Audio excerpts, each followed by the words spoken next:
Evening aspirants, welcome to Aspirant Dream Civil Services. Hope so you all are doing good. आप सबकी preparation कैसी चल रही है? Today we will practice Super Test Series 17 for the paper 2. This test series is based upon the Theory Series 11. तो आज की test series में जो क्वेश्चंस है वो मोस्टली थ्योरी सीरीज 11 पर बेस्ड हैं और साथ में अदर जो इम्पोर्टेंट क्वेश्चन है रिलेटेड विद द पेपर 2 हम सब वो प्रैक्टिस करेंगे और ये सभी क्वेश्चन जो है ये एग्जाम के लिए बहुत ज़्यादा इंपॉर्टेंट है and these questions are based on the exam pattern. तो आप सीरियसली इन सब क्वेश्चंस को प्रैक्टिस कीजिए और अपना आंसर जो है वो कमेंट सेक्शन में सबको मेंशन करना है और साथ में अपना स्कोर भी आप सभी को मेन कमेंट सेक्शन में after completion of this test series mention करना है। सो आज की टेस्ट सीरीज स्टार्ट करने से पहले आप सभी को क्वेश्चन को अच्छे से रीड करना है और जो भी क्वेश्चन में पूछा है उसको ध्यान से पढ़ने के बाद ही अपना आंसर पुट करना है। So all the best to all of you. Let's start with today super test series 17। Aspirant, if you are new on this channel को सब्सक्राइब कर लीजिए एस्पिरेंट ड्रीम सिविल सर्विसेज के नाम से यूट्यूब चैनल पर भी और फ्री टेलीग्राम चैनल को भी आप सब्सक्राइब कर लीजिए for the preparation of this exam. Question number 1 is the Ministry of Environment, Forest and Climate Change has issued a draft Environment Impact Assessment Notification of 2020. This draft will replace the EIA notification of which year? पर्यावरण, one और जलवायु परिवर्तन मंत्रालय ने एक मसौदा पर्यावरण प्रभाव आकलन अधिसूचना 2020 जारी की थी। यह EIA अधिसूचना की जगह कब लेगा? ऑप्शंस हैं A 2000, B 2006, C 2012 and D 2018. E none of the above, more than one of the above. So try to give your answer. सभी अपना आंसर मेन कमेंट सेक्शन में मेंशन कीजिए। Answer is B option 2006। तो आप सभी को याद रखना है कि जो ministry of environment, forest and climate change ने draft environmental impact assessment notification 2020 को इशू किया था, तो इस ड्राफ्ट को रिप्लेस किया गया है with the EIA notification of 2006 के साथ। Question number 2 is consider the following statements EIA notification draft of 2020. निम्नलिखित कथनों पर विचार करें EIA अधिसूचना 2020 से संबंधित। One is the redrafted notification categories all the projects, the bulk production activities of drugs and intermediates for several elements from category A to B2. 2 is the draft further states that the project can receive the clearance post facto. 3 is the construction project up to 15 square kilometer have been exempted under the new draft notification. So आप सभी को इसमें से incorrect statement put करनी है। आपके options हैं A 1 only, B 2 only, C 3 only and D 1 and 3 only. E none of the above, more than one of the above. So try to give your answer. अपना answer दीजिए सभी। Answer is C option only 3। तो इसमें third statement incorrect है, other statement correct है। देख लेते हैं थर्ड स्टेटमेंट में क्या गलत है। जो कंस्ट्रक्शन ऑफ प्रोजेक्ट है वो अप टू 1,50,000 स्क्वायर किलोमीटर होना चाहिए, जिनको एग्जाम किया गया है जो न्यू ड्राफ्ट नोटिफिकेशन है उसके अकॉर्डिंगली। तो जो ये प्रोजेक्ट है इसमें जो इन्वायरमेंटल क्लियरेंसेज है वो प्रोवाइड की जाएगी आफ्टर द स्क्रूटिनी होगी, जब state level expert appraisal committee के द्वारा। पहले क्या होता था कि जो कंस्ट्रक्शन ऑफ प्रोजेक्ट है वो अप टू 20,000 स्क्वायर किलोमीटर था जिनको एग्जाम किया गया था। अब ये चेंज होके कितना हो गया है 1,50,000 square kilometre. Other 2 statements correct है एज इट इज, आप इसको याद रखिए। ये नोटिफिकेशन एग्जाम के लिए बहुत इंपॉर्टेंट है। Question number 3 is eco-sensitive zone are declared by the Ministry of Environment, Forest and Climate Change, Government of India under the provision of which of the following act?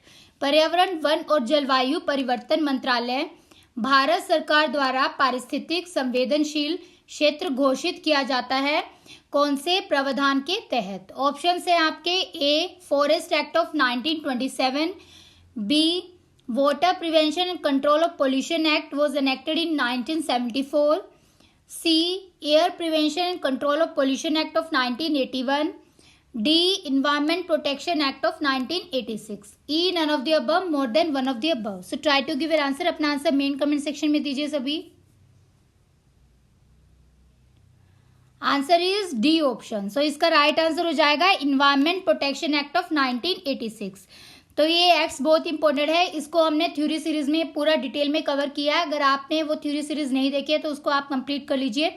सभी theory series का link जो है वो description box में playlist provided है, वहां से सारी सुपर टेस्ट सीरीज पेपर 1, 2 और थ्योरी सीरीज को भी अटेम्प्ट कर लीजिए। तो यहाँ पर जो इन्वायरमेंट प्रोटेक्शन एक्ट 1986 है, इसको पार्लियामेंट ऑफ इंडिया ने एनेक्ट किया था in the wake of Bhopal gas tragedy जो हुई थी, जिसमें गवर्नमेंट ऑफ इंडिया ने इस एक्ट को एनेक्ट किया था। कौन से आर्टिकल के तहत? Article 253 of the constitution. तो आर्टिकल भी आपको याद रखना है और ये एक्ट का ईयर भी आपको याद रखना है, एग्जाम में डायरेक्टली पूछ सकते हैं। Question number 4 is which method reduces the volume of waste but could release the toxic air emission into the atmosphere. कौन सी विधि कचरे की मात्रा को कम करती है लेकिन वातावरण में जहरीली वायु उत्सर्जन को छोड़ सकती है? ऑप्शंस हैं ए केमिकल ट्रीटमेंट रासायनिक उपचार, बी बायोलॉजिकल ट्रीटमेंट जैविक उपचार, सी सैनिटरी लैंडफिल स्वच्छता लैंडफिल, डी इंसिनरेशन यानी भस्मीकरण। E none of the above, more than one of the above. So try to give your answer. अपना आंसर दीजिए कमेंट सेक्शन में। Answer is D option incineration. तो incineration एक waste treatment process होता है जिसके अंदर कंबशन किया जाता है सब्सटेंसेस का जो वेस्ट मटेरियल कंटेन करते हैं। तो इसमें जो इंडस्ट्रियल प्लांट्स होते हैं वेस्ट इंसिनरेशन के लिए, इनको कॉमनली क्या कहा जाता है? वेस्ट टू एनर्जी फैसिलिटी बोला जाता है। इसलिए जो इंसिनरेशन या other high temperature waste treatment systems होते हैं, इनको डिस्क्राइब किया जाता है किसके अंडर? थर्मल ट्रीटमेंट के अंदर। Question number 5 is waste management is a set of activities that include the following. अपशिष्ट प्रबंधन गतिविधियों का एक समूह है जिसमें निम्नलिखित शामिल है। 1 is collection, transport, treatment and disposal of waste, कचरे का संग्रह, परिवहन, उपचार और निपटान। 2 is control, monitoring and regulation of production, collection, transport, treatment and disposal of waste, कचरे के उत्पादन, संग्रह, परिवहन, उपचार और निपटान का नियंत्रण, निगरानी और विनियमन। 3 is prevention of the waste production through in process modification, reuse and recycling, प्रक्रिया में संशोधन, पुनः उपयोग और पुनः चक्रण के माध्यम से अपशिष्ट उत्पादन की रोकथाम करना। Select the incorrect statements from the code. आपको गलत स्टेटमेंट बतानी है। ऑप्शंस है आपके A 1 only, B 2 only, C 3 only and D 1, 2 and 3 only. E none of the above, more than one of the above. So try to give your answer. अपना answer mention कीजिए। Answer is E option none of the above.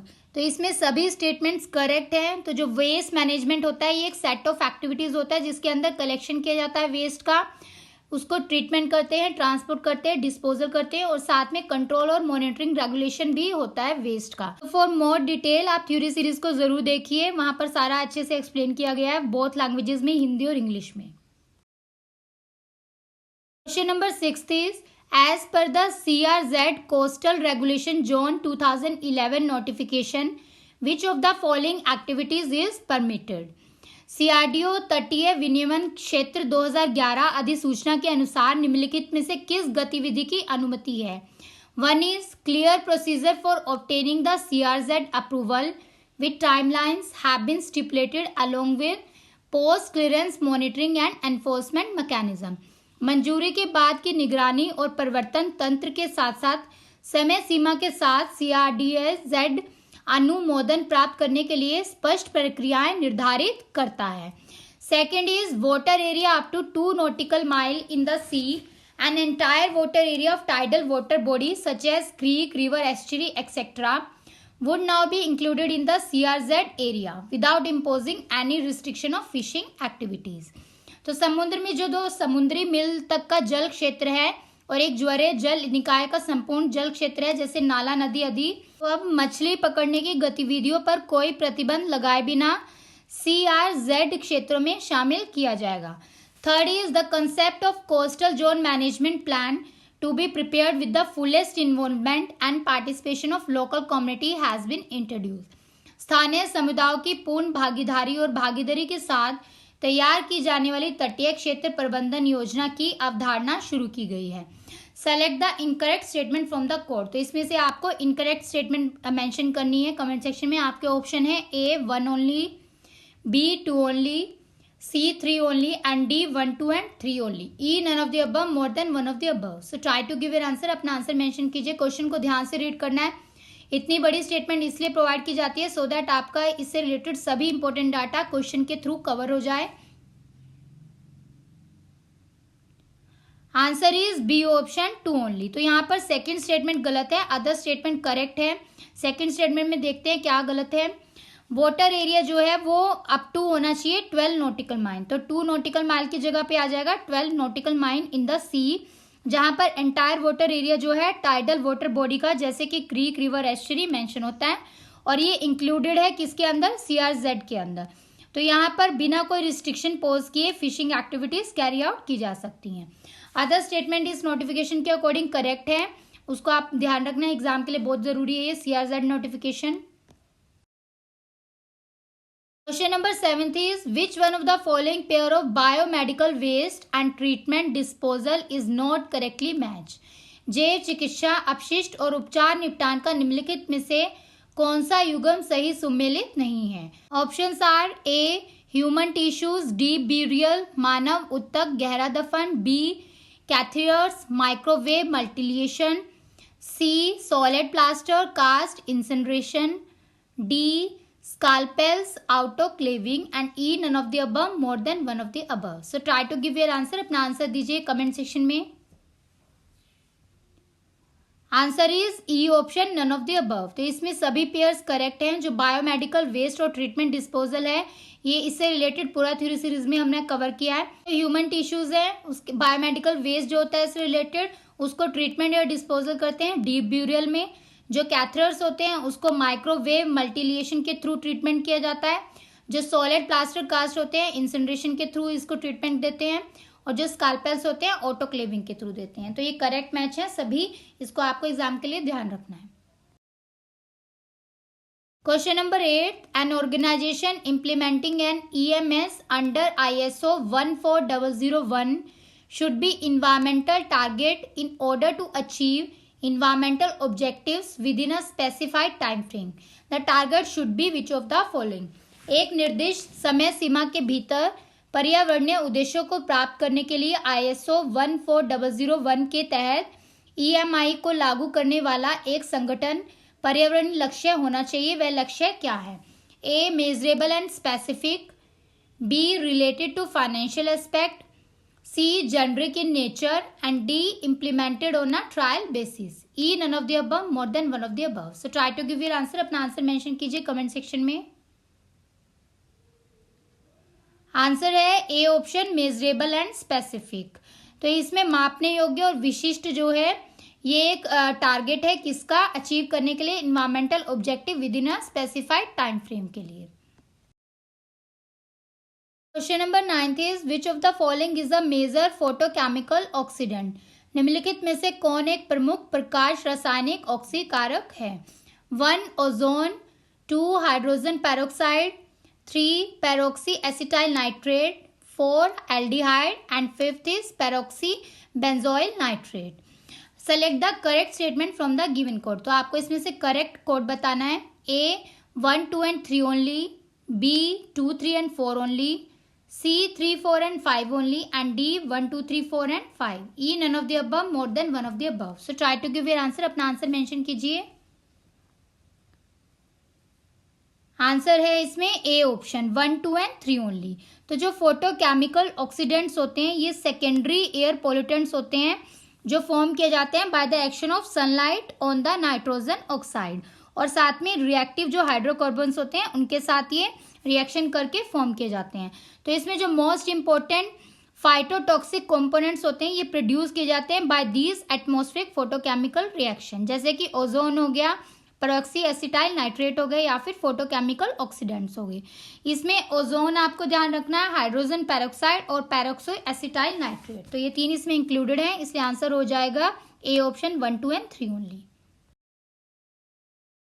Question number 10 is upwelling of oceanic water is important for which of the following. महासागरीय जल का ऊपर उठना किसके लिए महत्वपूर्ण है. A helping the survival of benthic organism, benthic जीवों के अस्तित्व में मदद करना, B making the pelagic water nutrient deficient, pelagic water को पोषक तत्वों की कमी बनाना। C balancing the water circulation pattern in ocean and seize, समुद्र और समुद्र में जल परिसंचरण पैटर्न को संतुलित करना। D enrichment of nutrient in pelagic water, pelagic जल में पोषक तत्वों का संवर्धन करना। E none of the above, more than one of the above. So try to give your answer, अपना आंसर दीजिए कमेंट सेक्शन में। Answer is D option, enrichment of nutrient in the pelagic water. तो water जो है जब ये rise करता है टू द सरफेस पे, तो ये किसका रिजल्ट होता है? अपवेलिंग की वजह से ये राइज करता है वाटर। इसमें क्या होता है, जो कोल्डर जो वाटर होता है टिपिकली वो रिच होता है न्यूट्रिएंट्स में। तो जो ये न्यूट्रिएंट्स होते हैं ये फर्टिलाइज करते हैं सरफेस वाटर के ऊपर, जिसका मतलब होता है कि जो सरफेस वाटर है उसके अंदर बायोलॉजिकल प्रोडक्टिविटी है। इसलिए जो गुड फिशिंग ग्राउंड्स हैं वर्ल्ड के वो फाउंड होते हैं अपवेलिंग जोन के अंदर। Question number 11 is which of the following statement is are correct regarding the waste generation and management in the technology. प्रौद्योगिकी में अपशिष्ट उत्पादन और प्रबंधन के संबंध में निम्नलिखित में से कौन सा कथन सही है? A waste are generated during the mining and production of raw material such as tailings from a mine or the discarded husk from the cornfield. B.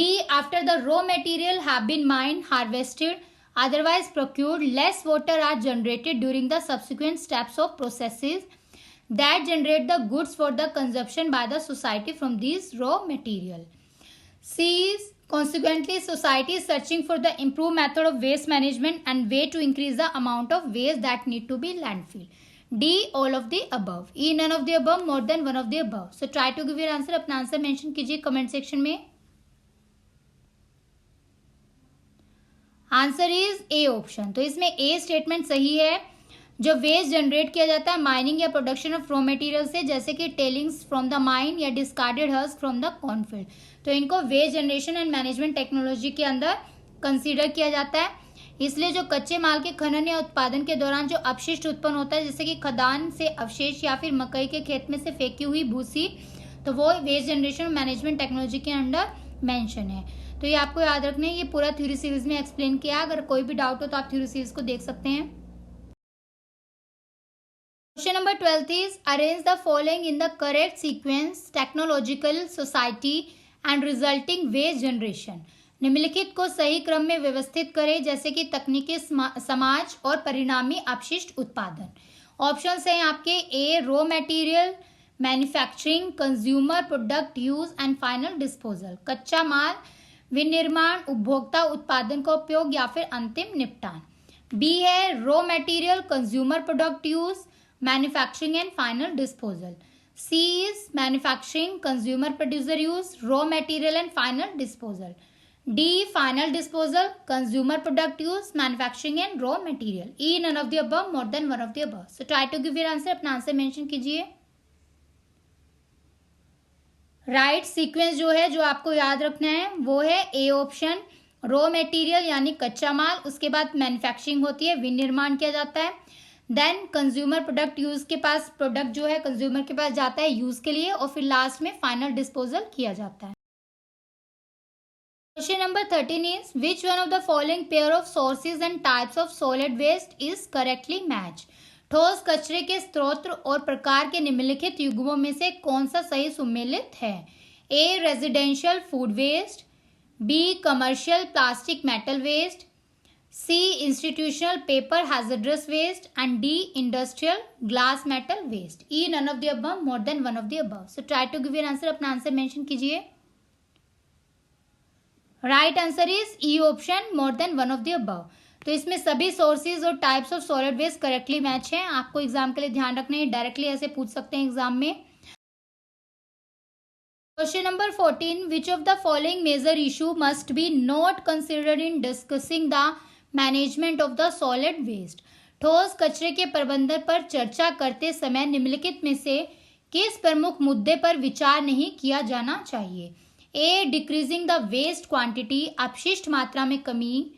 B waste not reported in the national municipal solid waste total. C is lack of clear definition for solid waste management term and function. D need for clear role and leadership in federal, state and local government. E none of the above, more than one of the above. तो आपको इसमें से बताना है कि कौन सा major issue इसमें कंसीडर नहीं किया जाता है for the discussion of management of solid waste. Answer is A option. तो यहाँ पर जो ए ऑप्शन है इसको कंसीडर नहीं करना चाहिए while discussing the management of solid waste. तो यहाँ पर ए ऑप्शन में क्या सही स्टेटमेंट होनी चाहिए, यहाँ पर होना चाहिए increasing waste quantity. Question number 15, consider the following statement regarding the recycling. पूर्ण चक्रण के संबंध में निम्नलिखित कथनों पर विचार करें। 1. Recycling is perhaps the most positively perceived and doable of all the waste management practices. पूर्ण चक्रण शायद सभी अपशिष्ट प्रबंधन प्रथाओं में सबसे सकारात्मक रूप से माना जाता है और संभव है। 2. Recycling will return the raw material to market by separating the reusable product from the rest of the municipal waste stream. पूर्ण चक्रण से पुनः प्रयोजक उत्पादकों को शेष नगरपालिका अपशिष्ट धारा से अलग करके कच्चे माल को बाजार में वापस कर दिया जाएगा। 3. Recycling can help the stretch landfill capacity. पूर्ण चक्रण लैंडफिल क्षमता को बढ़ाने में मदद कर सकता है। Select the incorrect statement. तो आपको इसमें से गलत स्टेटमेंट बतानी है। आपके ऑप्शन है A 1 only, B 2 only, C 3 only and D 1 and 3 only. E none of the above, more than one of the above. So try to give your answer. अपना आंसर ध्यान से क्वेश्चन को पढ़ना है तब आंसर देना है।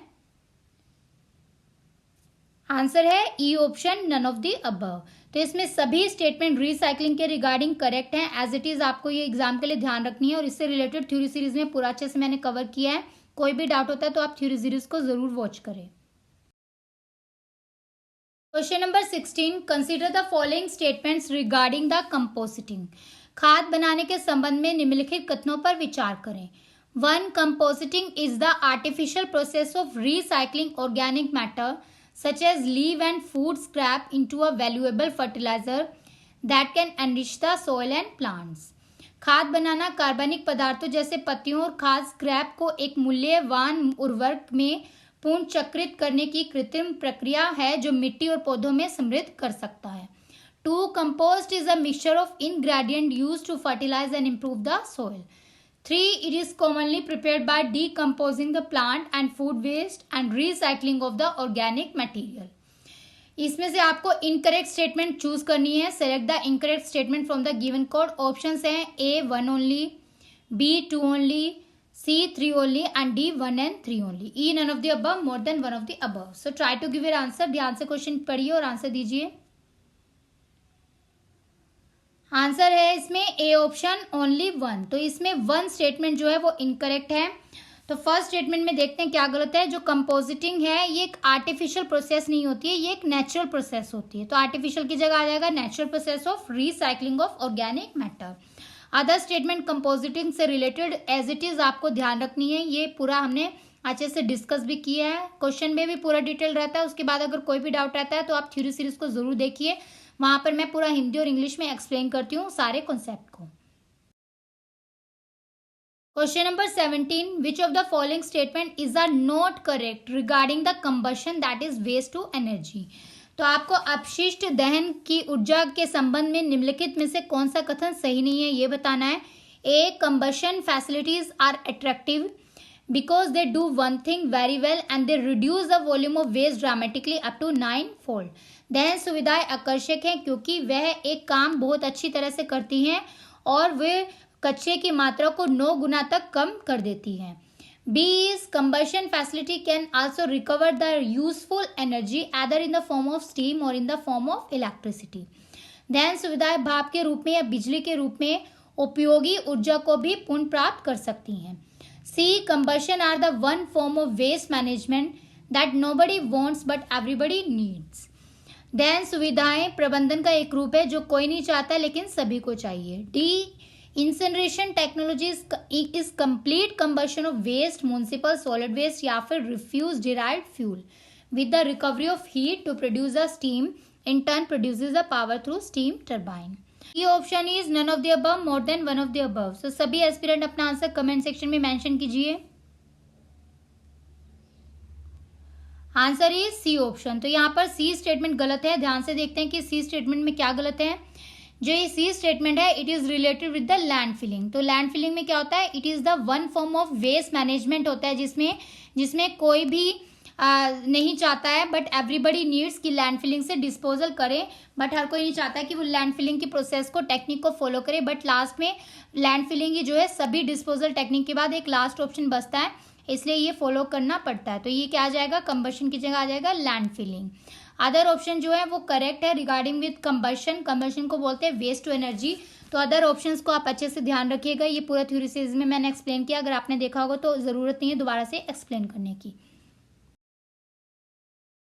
Question number 18, the most common end use for the landfill is. Landfill के लिए सबसे आम अंतिम उपयोग क्या है?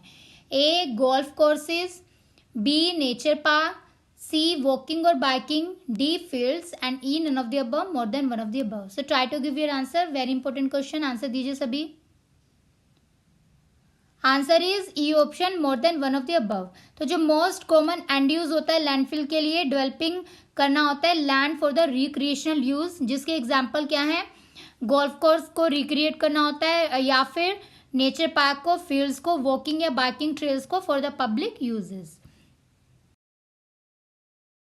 Question number 19, which one of the following pair of environment act and year is not correctly match.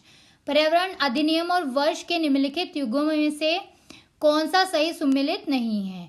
Options हैं, A the water prevention and control of pollution act 1974, B water prevention control of pollution cess act 1977, C air prevention and control of pollution act 1980 and D environment protection act of 1986। E none of the above, more than one of the above.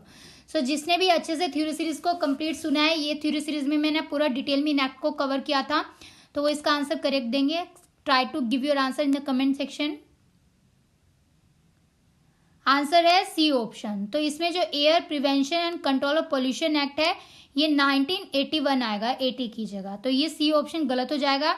इसके feature आपको थोड़ा explain कर देते हैं। Salient feature जो है air prevention act की ये है, इसमें एडवाइस करना होता है सेंट्रल गवर्नमेंट को, किससे रिलेटेड, जो मैटर होते हैं एयर या एयर पोल्यूशन के, और साथ में जो सपोर्ट देनी होती है, जो स्टेट बोर्ड बनाए जाते हैं स्टेट लेवल पे related with the air pollution, उनको सपोर्ट प्रोवाइड करते हैं कि वो अपने फंक्शन को अच्छे से कैरी आउट करें, और रिसर्च रिलेटेड भी जो फंक्शन है उसके लिए भी सपोर्ट प्रोवाइड किया जाता है related with the air pollution.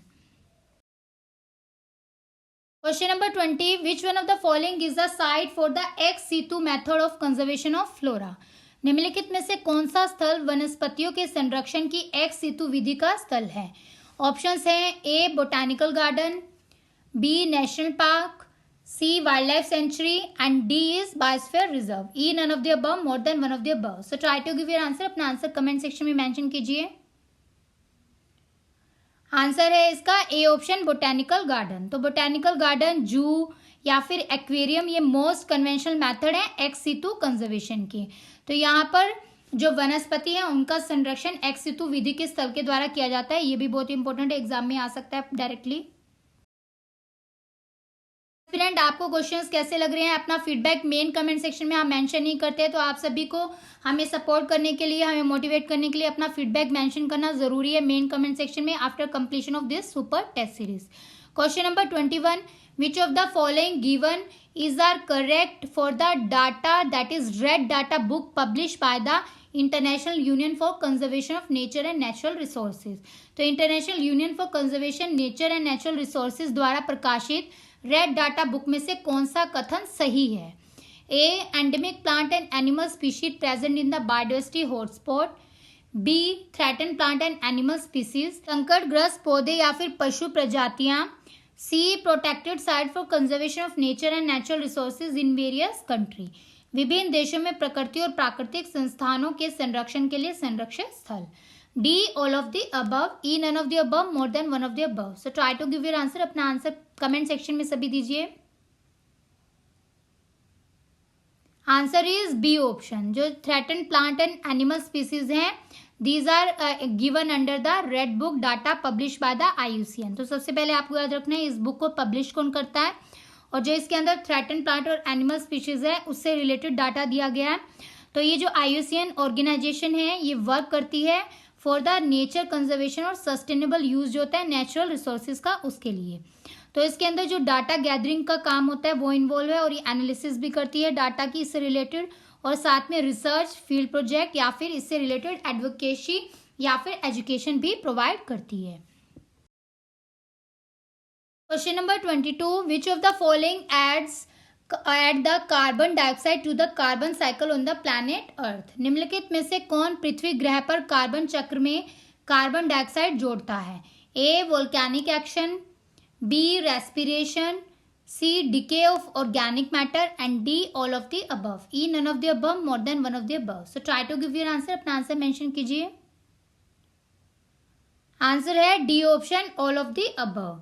तो इसमें सभी इंक्लूडेड है। जो कार्बन साइकिल होता है ये एक बायो जियोकेमिकल साइकिल होता है जिसके अंदर कार्बन जो है वो एक्सचेंज करता है अमंग द बायोस्फीयर, पीडोस्फीयर, गिसोस्फीयर या फिर हाइड्रोस्फीयर के अंदर, और साथ में जो एटमॉस्फेयर है अर्थ का उसके अंदर कार्बन को एक्सचेंज किया जाता है कार्बन साइकिल के अंदर।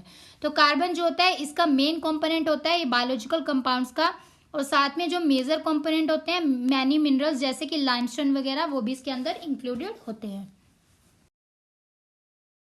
Question number 23, oil zapper was in the news, what is it? Oil zapper जो चर्चा में है यह क्या है? A it is an eco friendly technology for the remediation of oily sludge and oil spills. यह तेलीय कीचड़ और तेलीय रिसाव के उपचार के लिए एक पर्यावरण के अनुकूल तकनीक है। B it is the latest technology develop for the under sea oil exploration. यह पानी के नीचे तेल की खोज के लिए विकसित नवीनतम तकनीक है। See it is a genetically engineered high biofuel yielding मेज वेराइटी। यह है आनुवंशिक रूप से इंजीनियर उच्च जैव ईंधन उपज मक्का किस्म है। D it is the latest technology to control the accidentally causes flame from the oil well. यह तेल के कुओं से दुर्घटनावश लगी आग को नियंत्रित करने के लिए नवीनतम तकनीक है। E none of the above, more than one of the above. So try to give your answer, very important question, सभी आंसर दीजिए। आंसर है ए ऑप्शन। तो ऑयल जैपर एक इको फ्रेंडली टेक्नोलॉजी होती है, इसमें रेमिडिएशन किया जाता है जो ऑयली स्लज या फिर ऑयल स्पिल्स होते हैं उन सभी। तो ऑयल जैपर होता है इसको यूज किया जाता है to get rid of the oil from the surface of water. तो ऑयल जैपिंग एक बायो रेमिडिएशन टेक्निक है जिसमें ऑयल जैपिंग बैक्टीरिया का इस्तेमाल करते हैं। तो जो ऑयल जैपर होते हैं ये फीड किया जाता है इनको हाइड्रोकार्बन कंपाउंड्स के ऊपर जो प्रेजेंट होते हैं क्रूड ऑयल के अंदर, और ये हैजर्डस हाइड्रोकार्बन जो वेस्ट है वो जनरेट किया जाता है बाय द ऑयल रिफाइनरी। तो ये ऑयल जैपर जो होते हैं ये फीड करते हैं उन्हीं कंपाउंड्स के ऊपर। तो ये क्या करते हैं, ये कन्वर्ट कर देते हैं जो ऑयल स्लजेस होती हैं उनको हार्मलेस कार्बन डाइऑक्साइड और वाटर के अंदर। इसलिए ये ऑयल जैपर टेक्निक बहुत इंपॉर्टेंट है एग्जाम पॉइंट ऑफ व्यू के लिए। Question number 24, which of the following is an advanced oxidation process for the treatment of waste water?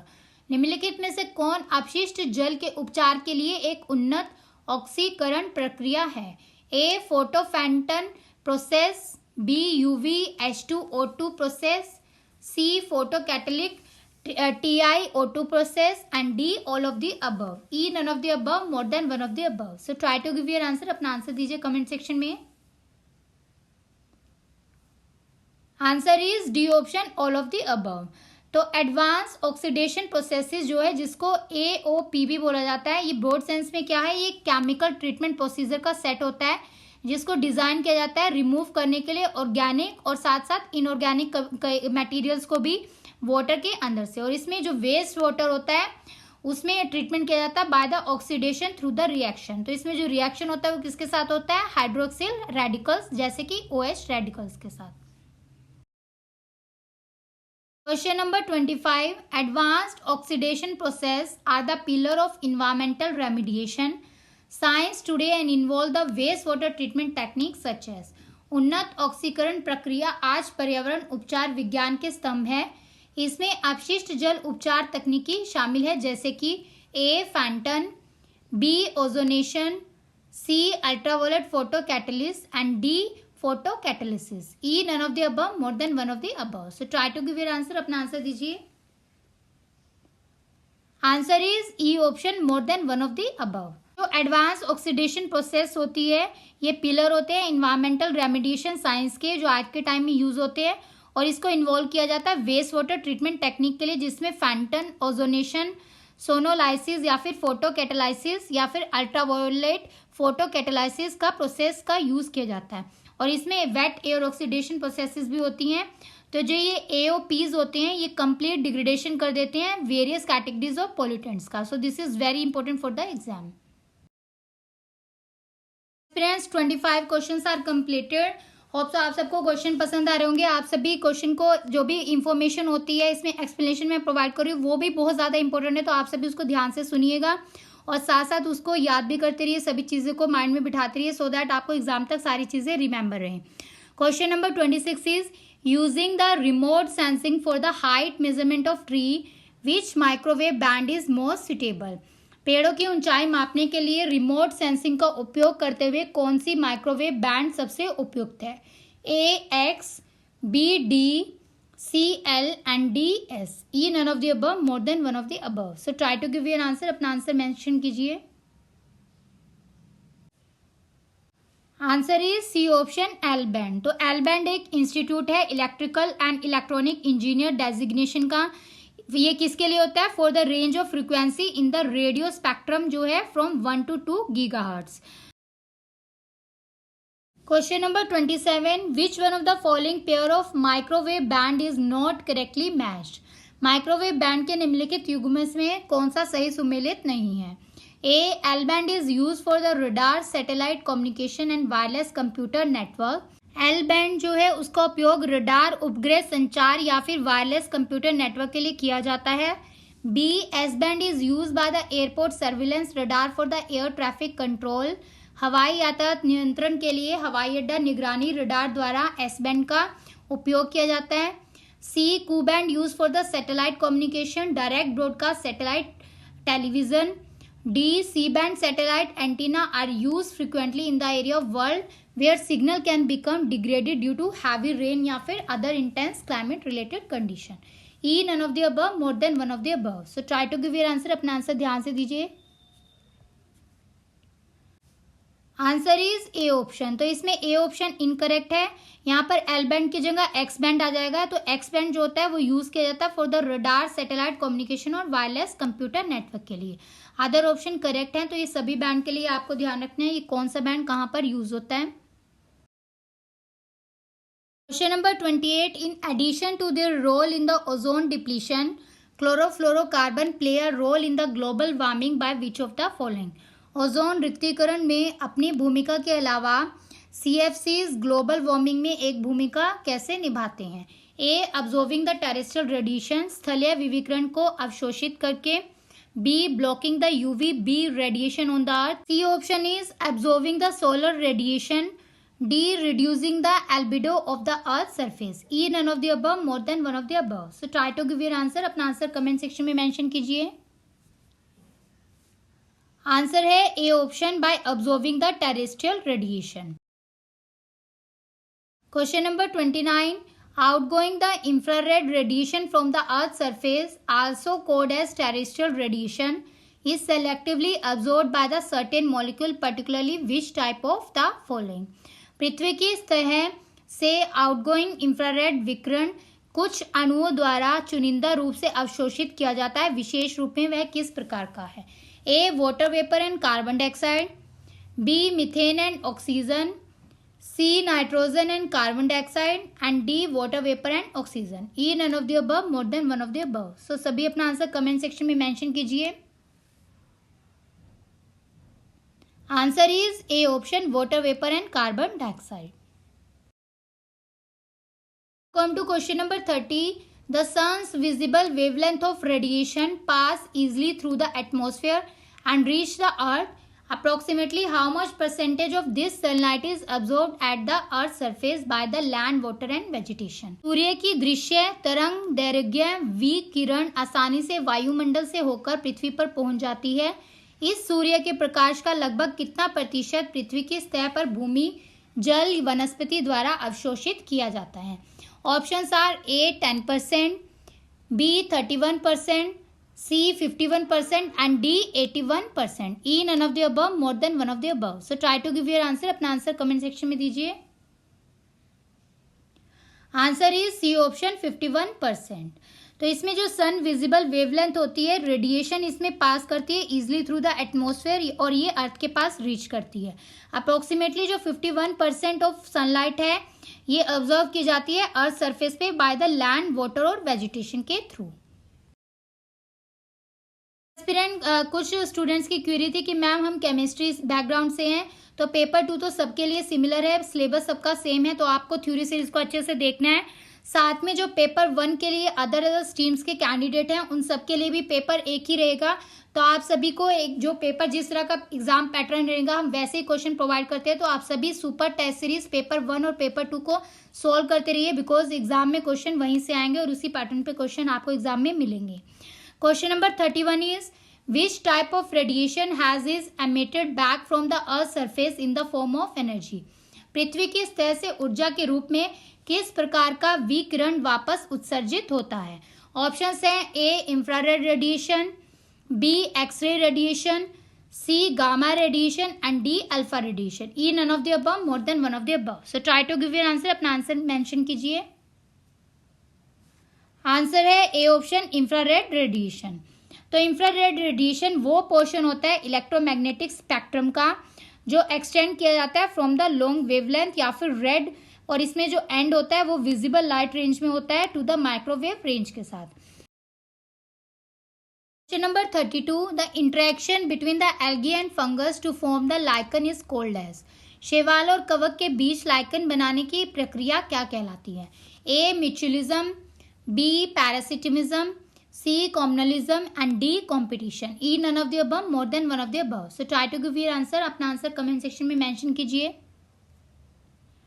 Answer is A option mutualism. Mutualism जो होता है ये एक ecological interaction होती है जिसमें 2 या 2 से ज्यादा स्पीशीज इंटरेक्ट करते हैं, जहां पर हर एक स्पीशीज जो होता है उसको नेट बेनिफिट होता है। तो म्यूचुअलिज्म एक common type of ecological interaction है। Question number 33, which one of the following pair is are not correctly match. तो इसमें से आपको नॉट करेक्ट मैच बताना है। A parasitism, one harm to another the host, B mutualism, both benefit, C commensalism, one benefit and the other derive neither benefit non harm, D competition, both can harm. E none of the above, more than one of the above. So try to give your answer, अपना answer दीजिए। Answer is E option none of the above. तो इसमें सभी correct match हैं, as it is आप इस सभी को लर्न कर लीजिए, this is very important for the exam. Question number 34, a greenhouse gas is a gas that observe and emit the radiant energy within the thermal infrared range causing the greenhouse effect. The primary greenhouse gases in the earth atmosphere are। एक green house gas एक ऐसी gas है जो thermal infrared range के भीतर विकिरण ऊर्जा को अवशोषित और उत्सर्जित करती है, जिससे कि ग्रीन हाउस गैस प्रभावित होता है। पृथ्वी के वायुमंडल में प्राथमिक ग्रीन हाउस गैसें हैं। A methane, B ozone, C carbon dioxide, D water vapour, E none of the above, more than one of the above. So try to give your answer, अपना आंसर दीजिए। आंसर है E option, more than one of the above. तो इसमें सभी जो हैं these are the primary greenhouse gases in the earth atmosphere. ये exam में बार बार क्वेश्चन रिपीट होता है, ये आपके एग्जाम में भी क्वेश्चन आएगा, तो ध्यान रखिएगा। Question number 35, the actual location और the place where an organism live is called as. वास्तविक स्थान या स्थान जहां कोई जीव रहता है उसे क्या कहते हैं। A ecosystem, B biome, C habitat, D niche and E none of the above, more than one of the above. So try to give your answer, अपना आंसर दीजिए। Answer is C option, habitat. तो ecology के अंदर जो habitat term है इसको क्या बोला जाता है, ये एरिया ऑफ रिसोर्सेज, फिजिकल या फिर बायोटिक फैक्टर होते हैं जो प्रेजेंट होते हैं किसी भी पर्टिकुलर एरिया के अंदर। इसमें सपोर्ट की जाती है सर्वाइवल की और रिप्रोडक्शन ऑफ पर्टिकुलर स्पीसीज की, तो इसको क्या बोला जाता है, हैबिटेट। तो स्पीशीज का जो हैबिटेट होता है ये एक तरह से फिजिकल मैनिफेस्टेशन माना जाता है इकोलॉजिकल नीच का। Now question number 36, which among of the following is are the function of the information technology in the environment। निम्नलिखित में से कौन पर्यावरण में सूचना प्रौद्योगिकी का कार्य है। A origin of electromagnetic energy, विद्युत चुंबकीय ऊर्जा की उत्पत्ति। B pre processing of data and data analysis, data और डाटा विश्लेषण का pre processing. C transmission of energy, interaction and detection of energy. D interpretation, integration and other application, व्याख्या, एकीकरण और अन्य अनुप्रयोग। E none of the above, more than one of the above. So try to give your answer, अपना answer दीजिए comment section में। Answer है E option, more than one of the above. तो इसमें सभी फंक्शन है इंफॉर्मेशन टेक्नोलॉजी के environment के अंदर। तो जो ये फंक्शंस होते हैं ये रिमोट सेंसिंग के फंक्शन होते हैं, इसको एग्रीकल्चर, फॉरेस्ट्री और साथ में जो लैंड कवर और वाटर रिसोर्सेज है वहां पर भी हम यूज करते हैं। तो ये जो फंक्शन होते हैं इसको कैसे हम रिमोट सेंसिंग को कैसे इस्तेमाल करते हैं, डाटा एनालिसिस के through, image processing, digitization, land cover, data extraction के लिए भी इस्तेमाल करते हैं या फिर पैटर्न एनालिसिस के लिए भी। और साथ साथ जो डिजिटल टेरेन्स होते हैं, फिजिकल एक्सट्रैक्शंस होती हैं, उन सब पर भी इसको इस्तेमाल किया जाता है।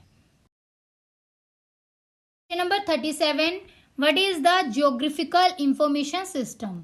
भौगोलिक सूचना प्रणाली, GIS क्या है? A technique of superimposing various thematic map using the digital data on a large number of interrelated aspects. बड़ी संख्या में परस्पर संबंधित पहलुओं पर डिजिटल डाटा का उपयोग करके विभिन्न विषयगत मानचित्रों को सुपर इम्पोज करने की एक तकनीक। B a platform, aircraft, a balloon, rocket and satellite. C collection of interrelated data on various subject, विभिन्न विषयों पर परस्पर संबंधित डाटा का संग्रह करना। D all of the above, E none of the above, more than one of the above. So try to give your answer, very important question. Answer is A option. तो geographical information system एक technique होती है super impose करने के लिए various जो thematic maps होते हैं, इसमें डिजिटल डाटा का यूज किया जाता है on the large number of inter related aspect.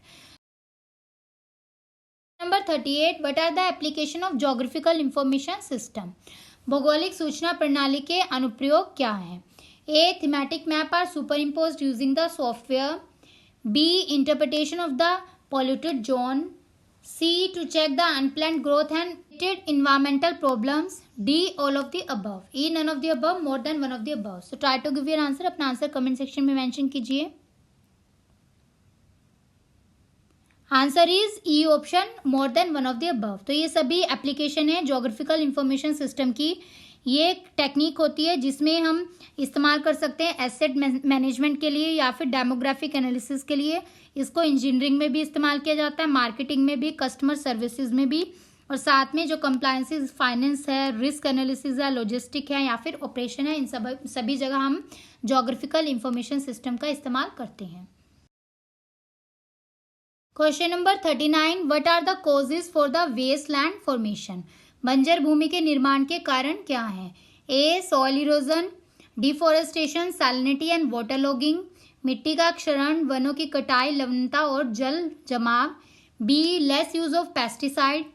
C under exploitation of natural resources and D no sewage and industrial waste. E none of the above, more than one of the above. So try to give your answer, अपना answer दीजिए। Answer है A option. तो wasteland formation का causes होता है soil erosion, deforestation, salinity and water logging. तो wasteland क्या होती है? लैंड जो यूज में नहीं है या फिर अनप्रोडक्टिव होगी या फिर कल्टीवेशन के लिए अनफिट है और अदर इकोनॉमिक यूजेस भी नहीं है, तो उस लैंड को हम क्या बोलते हैं? वेस्टलैंड बोलते हैं। तो इसके अंदर अनकल्टिवेबल जो वेस्टलैंड होती है उसके अंदर बैरन रॉकी एरियाज, हिली स्लोप्स या फिर सैंडी डेजर्ट, ये सब इंक्लूडेड होते हैं। लेकिन जो कल्टिवेबल लैंड होती है उसके अंदर degraded forest land, gullied land और मार्श लैंड एरिया को इंक्लूड किया जाता है। Question number 40, which among the following statement are incorrect regarding the gasohol? Gasohol के संबंध में निम्नलिखित में से कौन सा कथन गलत है? A it is a mixture of ethanol and gasoline. B methanol is very useful since it burns at a higher temperature than the gasoline और diesel. C due to its high calorific, hydrogen can serve as an excellent fuel. D moreover it is a non-polluting and can be easily produced. E none of the above, more than one of the above. A option है ethanol और gasoline का मिश्रण है ये। B methanol बहुत उपयोगी है क्योंकि यह गैसोलीन या फिर डीजल से अधिक तापमान पर जलता है।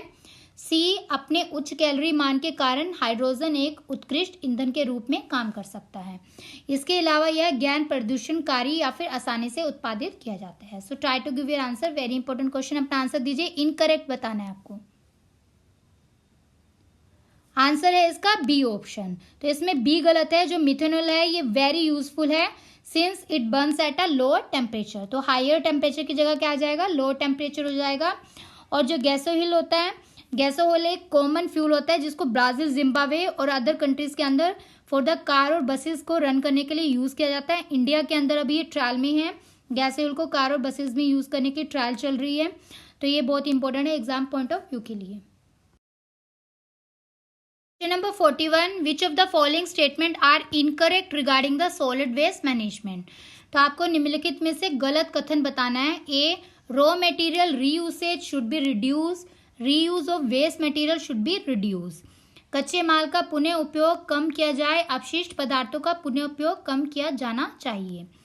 B is landfill solid waste are placed in sanitary landfill system in alternate year of 20 cm thick refuse covered with selected earth fill of 80 cm thickness। Landfill ठोस कचरे को सैनिटरी लैंडफिल सिस्टम में 80 सेंटीमीटर मोटे कचरे की वैकल्पिक परतों में रखा जाता है। Option is incineration is a thermal process and is very effective for the detoxification of all combustible pathogen. भस्मीकरण एक थर्मल प्रक्रिया है और सभी दहनशील रोगजनकों के विषहरण के लिए बहुत प्रभावी है। ये option is compositing bulk organic waste is converted into fertilizing manure by the biological action. E option is none of the above, more than one of the above. So try to give your answer, अपना answer comment section में दीजिए। Answer is B option. तो यहाँ पर B option गलत है। Landfill में जो सॉलिड वेस्ट है उसको सैनिटरी लैंडफिल सिस्टम के अंदर प्लेस किया जाता है alternate layers of 80 centimetre thick refuse की, और फिर इसको कवर करते हैं selected earthfill of 20 centimetre thickness. तो ये चेंज हो जाएगा, अल्टरनेट हो जाएगा। यहाँ पर 80 सेंटीमीटर आ जाएगा 20 सेंटीमीटर की जगह। अदर स्टेटमेंट जो है वो करेक्ट है for the solid waste management, उसको आपको एग्जाम के लिए ध्यान रखना है as it is. Question number 42, what are the possible effects of marine pollution? समुद्री प्रदूषण के संभावित प्रभाव क्या हैं? A, the presence of heavy metals and organic pollutant can cause more damage in the bird as thinning of eggshell and tissue damage of the egg. भारी धातुओं, कार्बनिक प्रदूषकों की उपस्थिति पक्षियों के अंडे के छिलके के पतले होने या फिर अंडे के ऊतक क्षति के रूप में अधिक नुकसान पहुंचाती है। B, oil spilling causes abnormally low body temperature in the bird resulting in hypothermia. तेल रिसाव पक्षियों में असामान्य रूप से कम शरीर के तापमान का कारण बनता है जिसके परिणाम स्वरूप हाइपोथर्मिया होता है। C, oil film are able to retard significantly the rate of oxygen uptake by the water. तेल फिल्में पानी द्वारा ऑक्सीजन के तेज होने की दर को काफी कम करने में सक्षम है। D, all of the above. E, none of the above, more than one of the above. So try to give your answer, very important question. Answer is E option, more than one of the above. तो ये सभी जो हैं possible effects हैं marine pollution के, ये आपको exam के लिए ध्यान रखनी है, सारे इंपॉर्टेंट है। इसमें जो बताया हुआ कि जो प्रेजेंस है हैवी मेटल की, उसकी वजह से ऑर्गेनिक पोल्यूटेंट जो है वो ज़्यादा डैमेज करते हैं, बर्ड्स के एगशेल को थिन कर देते हैं। साथ में जो ऑयल स्पिलिंग है उससे अबनॉर्मली लो बॉडी टेम्परेचर हो जाता है बर्ड्स का, जिससे कि उनको हाइपोथर्मिया हो जाता है। Question number 43, which of the following statement for the hazard of recycling computer waste are incorrect? Computer कचरे के पुनर्चक्रण के खतरों के लिए निम्नलिखित में से कौन सा कथन गलत है? ए, recycling of hazardous products has little environmental benefit because it simply move the hazard into the secondary product। खतरनाक उत्पादों के पुनर्चक्रण से बहुत कम पर्यावरणीय लाभ होता है क्योंकि यह केवल खतरों को द्वितीयक उत्पादों में ले जाता है। B is the presence of polybrominated flame retardants in the plastic make recycling dangerous and difficult। Plastic में पॉलीब्रोमिनेटेड फ्लेम रिटार्डेंट्स की उपस्थिति रिसाइकलिंग को खतरनाक और कठिन बना देती है। C, due to the halogenated substances found in the plastic both dioxin and furans may be generated as a consequence of recycling the metal content of electronic waste। D option is all of the above, E none of the above, more than one of the above। So try to give your answer, अपना answer comment section में दीजिए सभी। Answer is E option, none of the above. तो इसमें सभी statement जो है वो करेक्ट है। रिसाइकलिंग जब हम करते हैं हैजर्डस जो खतरनाक प्रोडक्ट होते हैं तो उनका कम इन्वायरमेंटल बेनिफिट होता है बिकॉज सिंपली जो हैजर्डस जो एलिमेंट्स होते हैं वो सेकेंडरी प्रोडक्ट्स के अंदर कन्वर्ट किया जाता है रिसाइकलिंग के थ्रू, और फिर इवेंचुअली उनको बाद में डिस्पोज ऑफ किया जाता है लैंडफिल या फिर इंसिनरेशन की हेल्प से। तो टॉक्सिक कंपोनेंट याद रखने हैं कंप्यूटर के अंदर कौन कौन से होते हैं। कंप्यूटर सर्किट बोर्ड हो गया जिसके अंदर हैवी मेटल होते हैं जैसे लेड या कैडमियम। कंप्यूटर की बैटरीज होगी जैसे कैडमियम कैथोड रे ट्यूब्स जिसके अंदर लेड ऑक्साइड होता है, और बेरियम ब्रोमिनेटेड फ्लेम रिटार्डेंट्स होते हैं, और इसमें यूज किया जाता है प्रिंटेड सर्किट बोर्ड का भी। साथ में केबल, प्लास्टिक, पोनीविलाइन क्लोराइड हो गया, कोटेड कॉपर केबल्स होगी, प्लास्टिक कंप्यूटर होगी, तो ये सभी टॉक्सिक मेटल्स हैं। ये एग्जाम के लिए आपको ध्यान रखने हैं।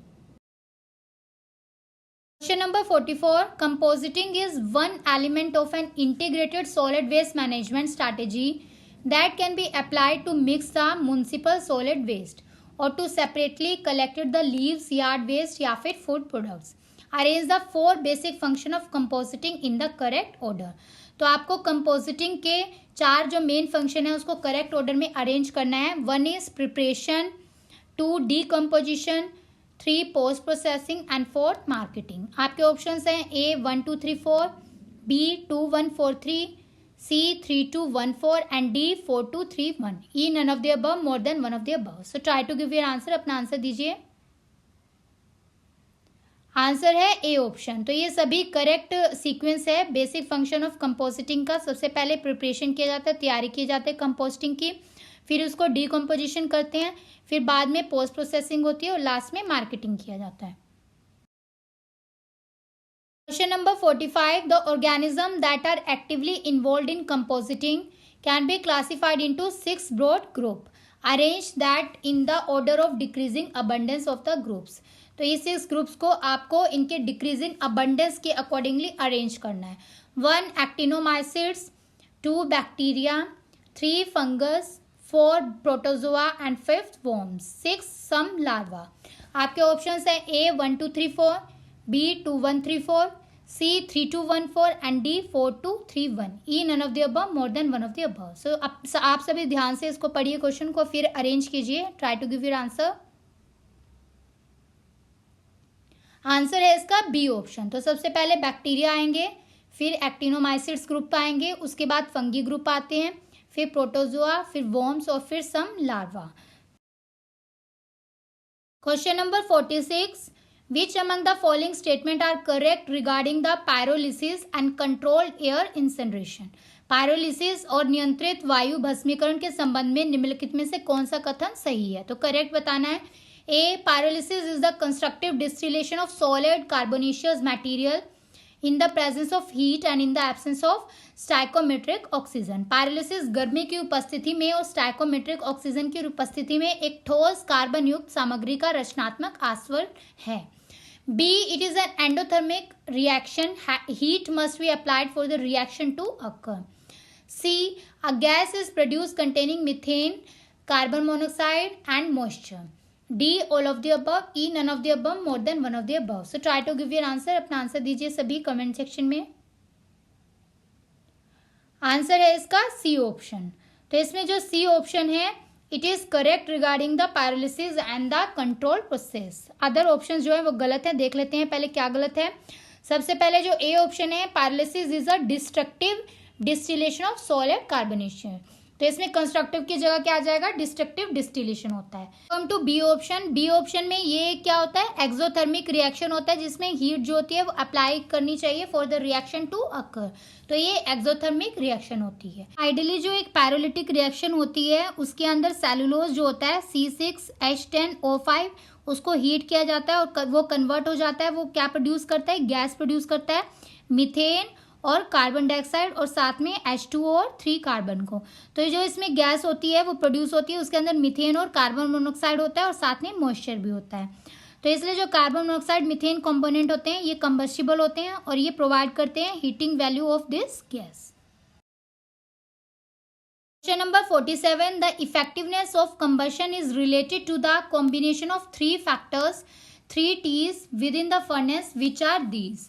दहन की प्रभावशीलता भट्टी के भीतर 3 कारकों 3 T के संयोजक से संबंधित हैं जो हैं A. Temperature, B. Time of residence, C. Turbulence and D. All of the above. E. None of the above, more than one of the above. So जिन भी एस्पिरेंट ने प्रीवियस थ्योरी सीरीज को अच्छे से रिवाइज किया वो इसका answer जरूर करेक्ट देंगे. So try to give your answer. Answer is D option, all of the above. तो जो इफेक्टिवनेस होती है कंबशन की वो रिलेटेड होती है कॉम्बिनेशन ऑफ 3 फैक्टर होते हैं, जिसके अंदर टेम्परेचर होता है जो फर्नेस का टेम्परेचर, टाइम होता है रेजिडेंस ऑफ कंबशन जो प्रोडक्ट्स हैं उसका time at the furnace temperature पे, और टर्बुलेंस 30 है जो होता है विद इन द फर्नेस. तो जनरली जो सॉलिड और लिक्विड होते हैं दीज मस्ट भी इनको कन्वर्ट किया जाता है गैशियस फेज के अंदर उनको बर्न करने से पहले. Question number 48. Which among the following statements are incorrect regarding the mass balance? द्रव्यमान संतुलन के संबंध में निम्नलिखित में से कौन सा कथन सही है? A. The flow weight into an incineration must unequal the flow of product leaving the incineration. एक भस्मक में प्रवाह भार भस्मक को छोड़ने वाले उत्पादों के प्रवाह के बराबर नहीं होना चाहिए.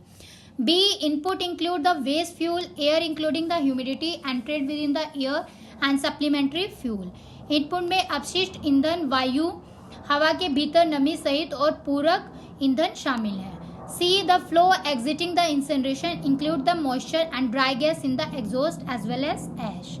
D. All of the above. E. None of the above, more than one of the above. So try to give your answer. अपना आंसर मेंशन कीजिए कमेंट सेक्शन में. Answer is A option. तो इसमें ए स्टेटमेंट गलत है, incorrect पूछा था. तो यहाँ पर जो फ्लो वेट होता है इंसिनरेटर के अंदर वो इक्वल होना चाहिए. It must be equal to the flow product leaving the incineration. तो this is the mass balance. Other statement भी मास बैलेंस से रिलेटेड करेक्ट है. पूरा मैंने एक्सप्लेन किया था प्रीवियस थ्योरी सीरीज 11 में, आप उसको जरूर देख लीजिए इस कंसेप्ट को समझने के लिए. Question number 49. Which of the following statements are incorrect regarding the solubility of the metal in the water? जल में धातुओं की विलेयता के संबंध में निम्नलिखित में से कौन सा कथन गलत है? A. Water containing the high concentration of the dissolved matter compound has a potential for contaminating the environment and drinking the water supply. भंग धातु यौगिकों को उच्च सांद्रता वाले पानी में पर्यावरण और पेयजल आपूर्ति को दूषित करने की क्षमता है. B. Metal in the solid form are readily dissolved by the pure neutral water. ठोस रूप में धातुएं शुद्ध तटस्थ पानी से आसानी से भंग हो जाती हैं. C. Solubility of the trace toxic metal depend on their chemical form. विषात्मक धातुओं का पता लगाने की घुलनशीलता उनके रासायनिक रूप पर निर्भर करती है. D. Hydroxide, sulfate and chloride are more soluble and more readily available for leaching than the oxide, silicate and carbonate. E is none of the above, more than one of the above. So try to give your answer. ध्यान से question को read कीजिए. Incorrect पूछा है. Answer है B option. तो इसमें B गलत है. जो मेटल होते हैं इन द सॉलिड फॉर्म ये नॉट रेडिली डिजोल्व होते हैं by the pure neutral water. तो यहाँ पे नॉट रेडिली डिजोल्व हो जाएगा. Other statement for solubility of matter water के लिए करेक्ट है एज इट इज. आपको ध्यान रखना है कि जो इसमें ऑक्साइड, सिलिकेट, कार्बोनेट होते हैं इसकी तुलना में जो हाइड्रोक्साइड, सल्फेट या क्लोराइड होते हैं वो अधिक ज़्यादा घुलनशील होते हैं, ज़्यादा जल्दी घुल जाते हैं और लीचिंग के लिए भी अधिक आसानी से ये उपलब्ध होते हैं. Last question of today super test series. Question number 50. Risk assessment to estimate the environmental impact have been carried out for various uses of ash residue are. राख के अवशेषों के विभिन्न उपयोगों के लिए पर्यावरणीय प्रभाव का अनुमान लगाने के लिए जोखिम मूल्यांकन किए गए हैं. A. Combined ash as landfill daily cover combined ash as final cover bottom layer. B. Use of treated ash aggregate TAA as a roadway base and a structural fill as daily. C. Final landfill cover as an aggregate substitute in asphalt, concrete paving and reuse and final disposal of paving the material containing TA. D. All of the above. E. None of the above, more than one of the above. So try to give your answer. अपना answer comment section में दीजिए. Answer is D option, all of the above. तो ये सभी जो assessments हैं, risk assessments, ये cover की जाती हैं स्पेसिफाइड सिचुएशंस के अंदर और ये इवेल्युएट करती हैं जो नॉन कार्सिनोजेनिक या कार्सिनोजेनिक इफेक्ट होते हैं रिसेप्टर्स के किसी भी एक्सपोजर के थ्रू, जो डायक्सिन हो गया, जैसे फ्यूरोन हो गया या अदर जो हैवी मेटल है, लेड है, इन सब से रिलेटेड.